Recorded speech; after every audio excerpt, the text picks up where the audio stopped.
शायर बाबू राठौड़ पांजी दिल जा एहसास ओरींदे कुछ हीअं लिखे थो। अड़े चंड चइजां वञी बेवफा के अञा को मुसाफ़िर तो ला पियो जागे।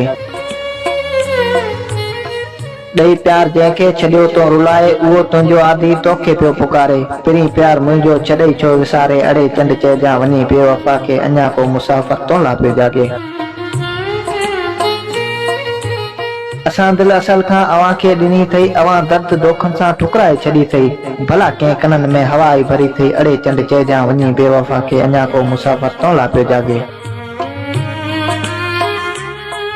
असांजी नज़र में पिरीं तूं ख़ुदा हुएं, सभई मीर मुर्शिद देवता हुएं, करे सभु सजदा पूजाऊं कयूंसीं। अड़े चंड चइजां वञी बेवफा के अञा को मुसाफ़िर तो ला पियो जागे। विझी अखियूं तारनि में अवां जो पुछे थो, बेवस बाबू अवां लालो छे थो। कॾहिं हाल राठौड़ खां पुछण अचीं थो। अड़े चंड चइजां वञी बेवफा के अञा को मुसाफ़िर तो ला पियो जागे।